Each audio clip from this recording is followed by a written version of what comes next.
Hello, everyone. Praise God. We are together again. Oh, I'm so happy. Thank you so much for spending a little time with me today on this sad memory of what happened 17 years ago on the 11th of September. This video is different than any other one that I've done for you. It's I like the name, this is my testimony of 9/11. And the reason I'm making it is because the Lord has been pressing on me a dream that He gave me in like 95 or 96. I don't have the exact date. I wrote in my diary, but I can't find that diary, which, I really wish I could give you the exact dates, but it's a very interesting, sad warning dream that the Lord showed me that I believe leads us to the future, 9/11. I don't know that for certain, of course. There's no way for me to know. And actually, He did not show me. God is so good. And I don't think it would have been too tough for me to carry that, because who would I have told besides my family that I had this dream, and then also that I dreamt of what happened that day. It was, and nobody before that happened could have ever imagined it happening. So He never showed me an airplane. He showed me the aftermath. And I will revisit that dream after this video. But this video actually has two purposes. The first purpose is to kind of explain that when I had that dream, I was working at a bank. I was a senior teller at a bank for about 5 years, and living in a pretty small town, and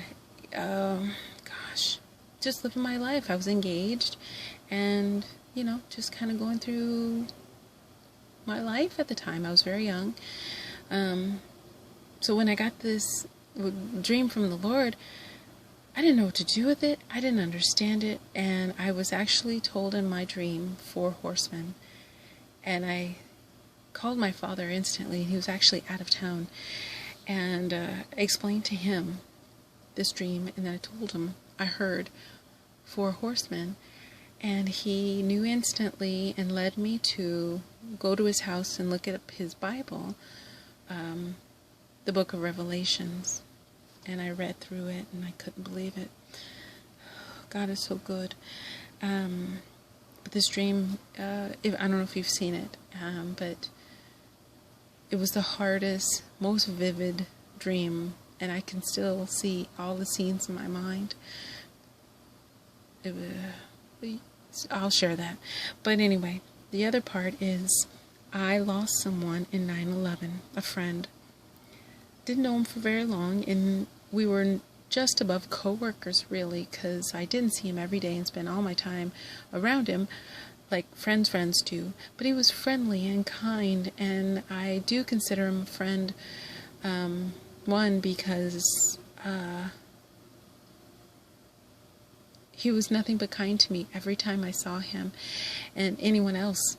He was just a kind soul, and also I want to remember him that way, and I would love to share that with you, the kind of person he was, the person I knew, and I don't want his death to define him, the way he died to define him.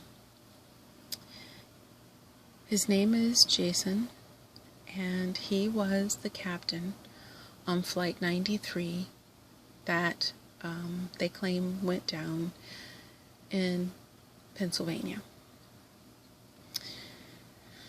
Okay, alright, I'm going to get to it, and I'm going to try not to cry.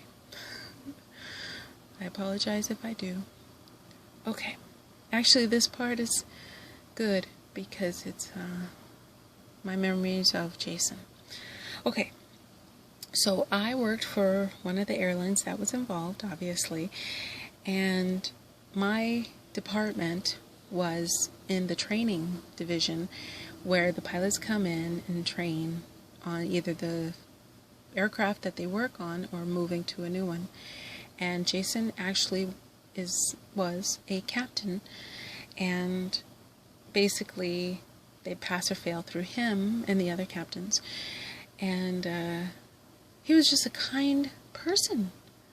I mean, really, every time you saw him, nothing but happy, and always had a nice word or would greet you, and just a kind person.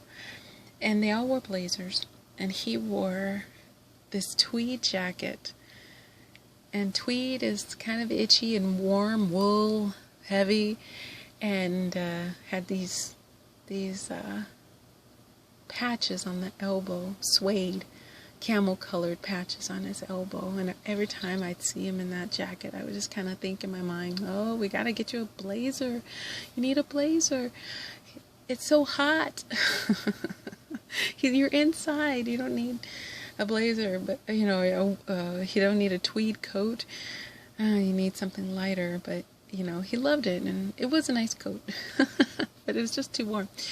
So anyway, we had a pilot that came through, and they needed a little more time in the training program, so we had to rebuild the schedule. And anytime the schedule is rebuilt, it is arduous. It's tough, but it's exciting because you have to really work to find classrooms and instructors and materials. And we also had simulators in a different building.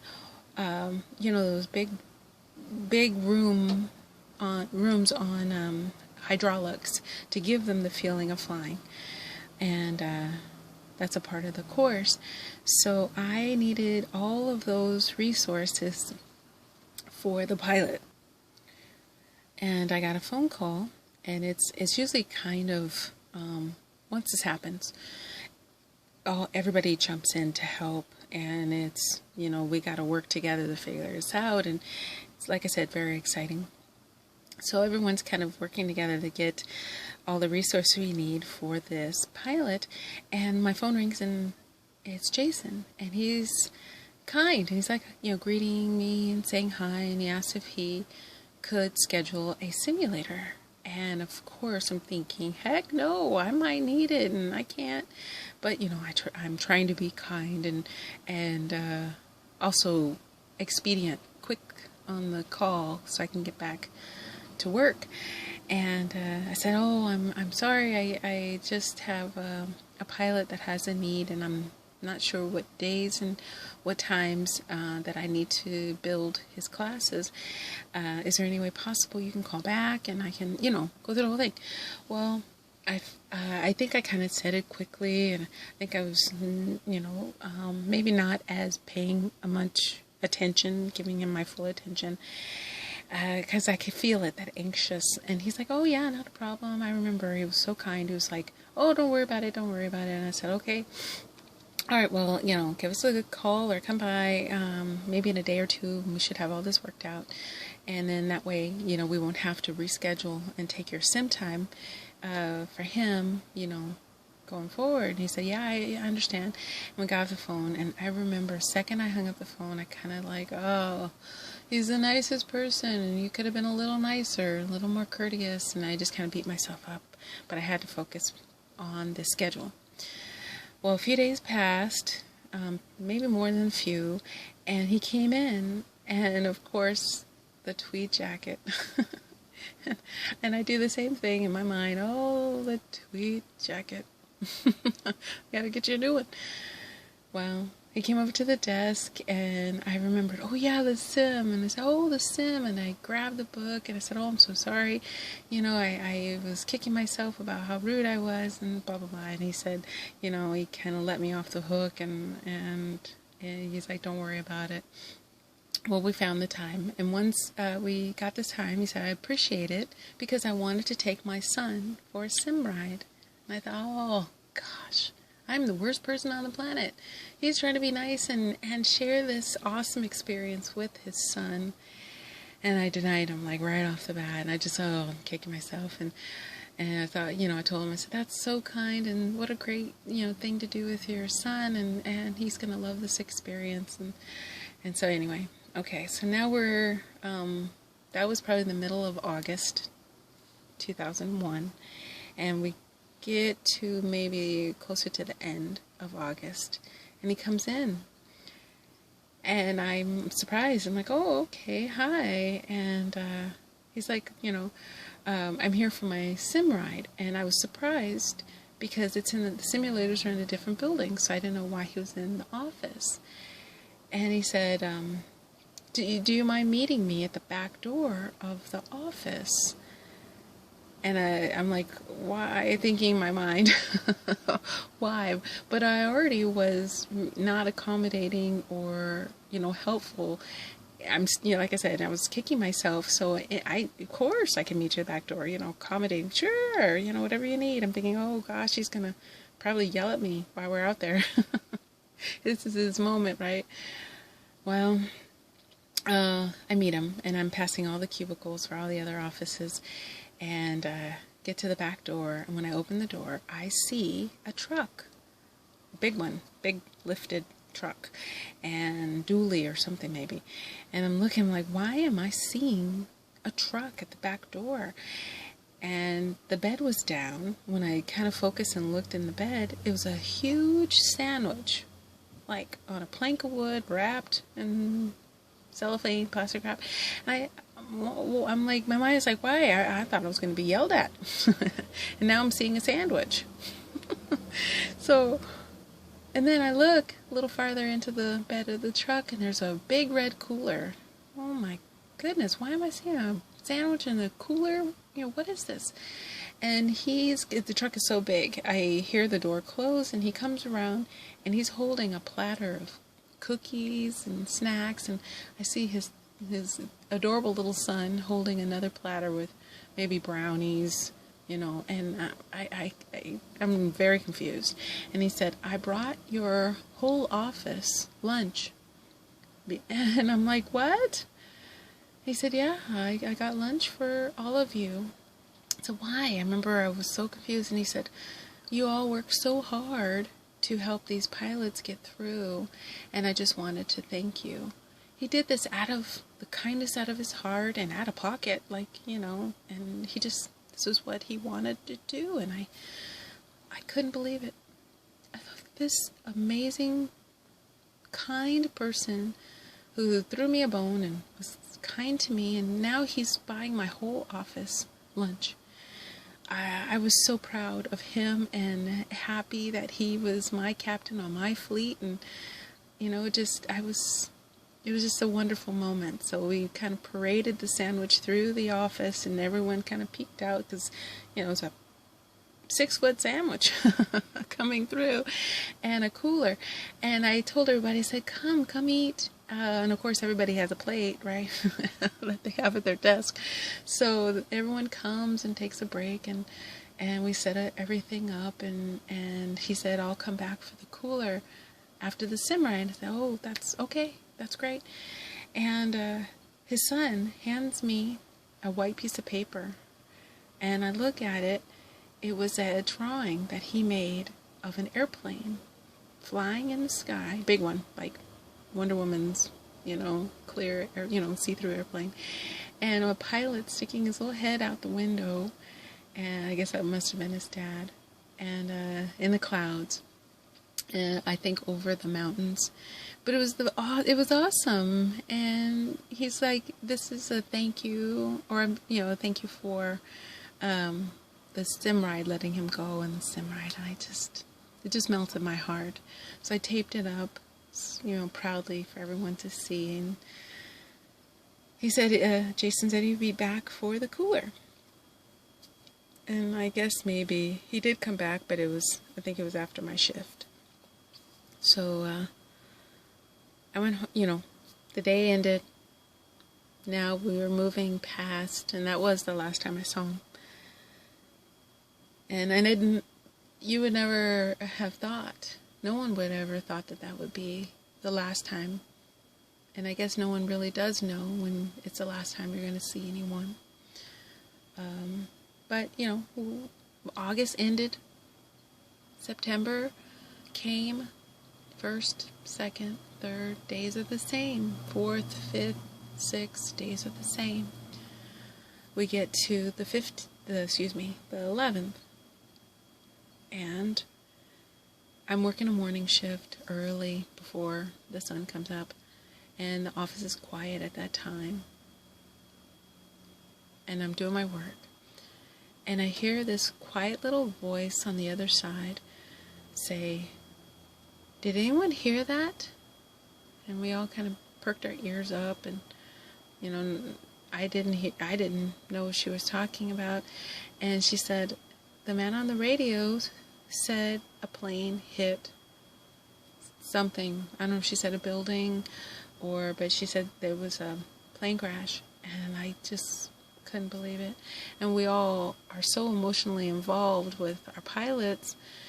We have such respect for the field, and we all work with them so closely, so it was hard. So I kind of said a little prayer, and I remember that was hard to hear. But we kind of took a moment. I took a moment. I can't tell you what everybody else did, and I got back to work. Then she announces a few minutes later, it wasn't a small personal aircraft like a Cessna. She said this was a jet. And we couldn't believe what she was saying. We're like, "What do you mean, a jet? That's like a commercial airliner. What do you mean?" It was, at the time, that was unheard of. And she actually worked on the 727-37 fleet. So, and the 37s actually had, I believe the 27s didn't, but the 37s had 3 pilots up front, because they called the third one the engineer, and they're the ones who work the instrument panel. So that was very concerning, that this was bigger than just a small one. It was a jet, which it could have been one of hers. I'm sure that's probably what she was thinking. That's what I was thinking. I thought, oh my gosh, what are we talking about? But there was not a lot of information. So time is passing, and we're still hearing about this going on, and we're not 100% sure what city, what we didn't understand what was happening. We were just in this enclosed space, and believe it or not, working for the airline, we're non-operational, so we weren't at the airport. We weren't near, it's like an office. It really was an office. So we didn't have even more than her transistor radio, to be quite honest. So I got a phone call from one of the guys on the Airbus fleet, a very large. I believe they're almost 250 or so, 280. They hold a bigger amount of people.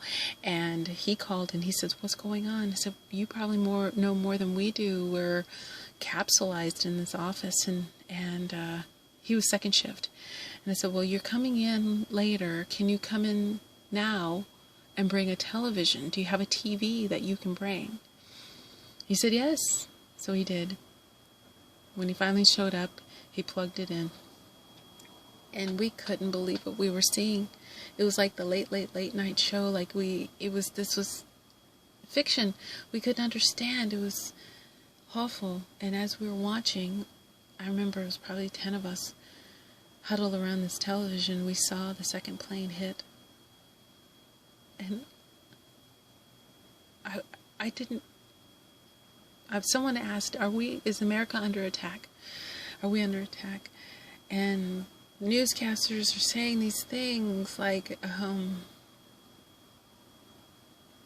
these planes are being directed to go right into the building. We couldn't understand what we were hearing, and it was just so upsetting.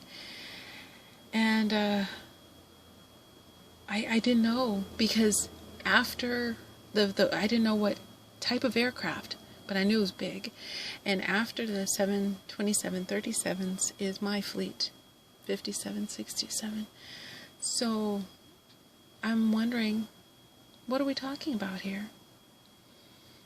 And I hear someone talking, male voice, and he walked by my desk, past me, to the Airbus desk where he worked with the Airbus, and he said, "It's not one of ours."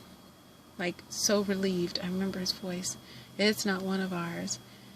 They think it's a 57 or a 67. And I think I went into shock.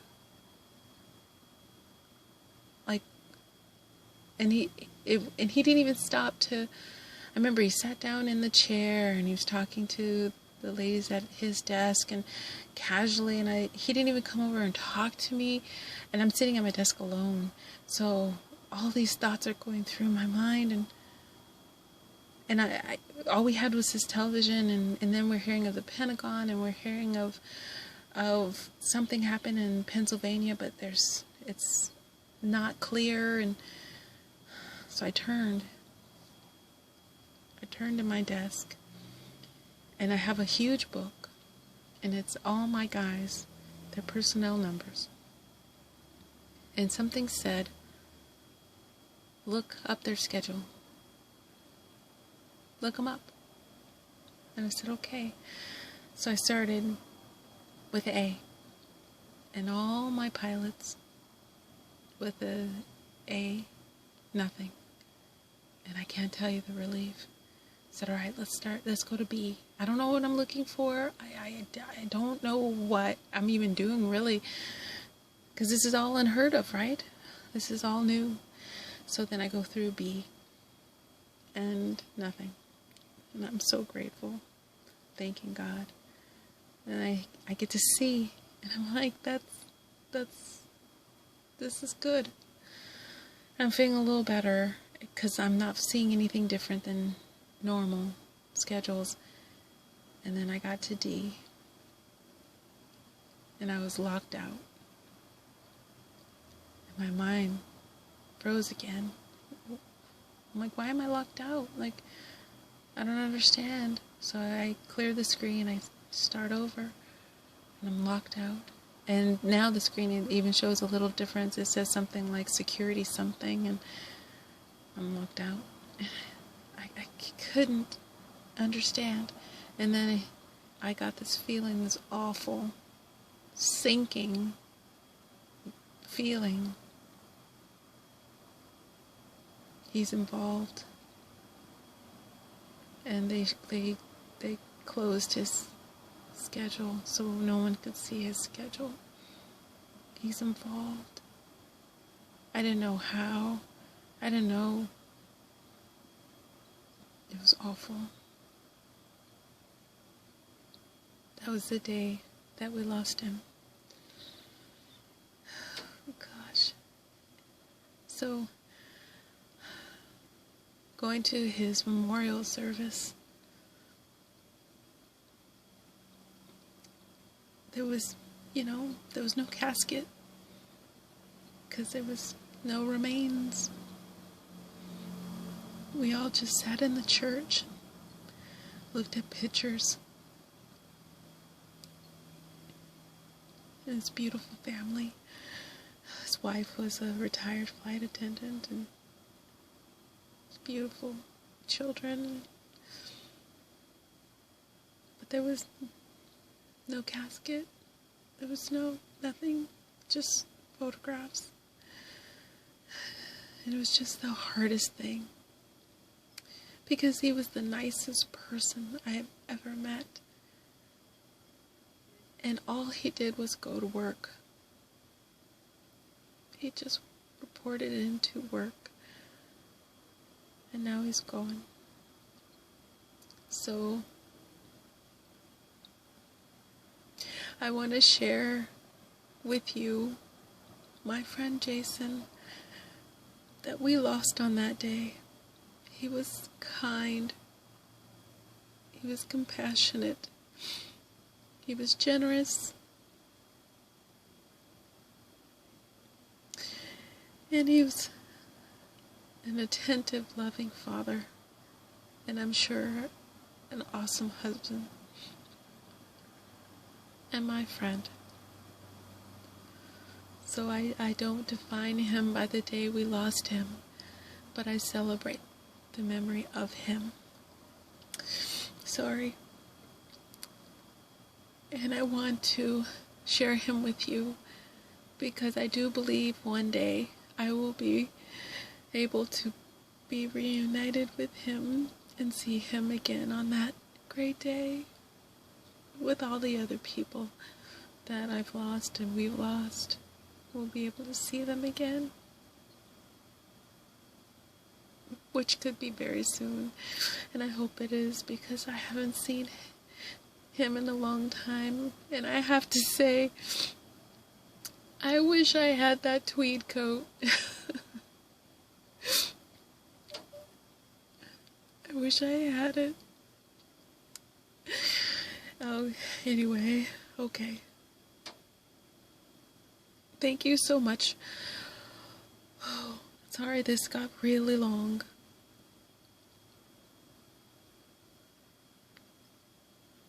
Please take care. And if there's someone in your life that you have a grievance with, or you've had words, I'm asking maybe to find a way to forgive them. Because you never know when it's the last time you'll ever see them again.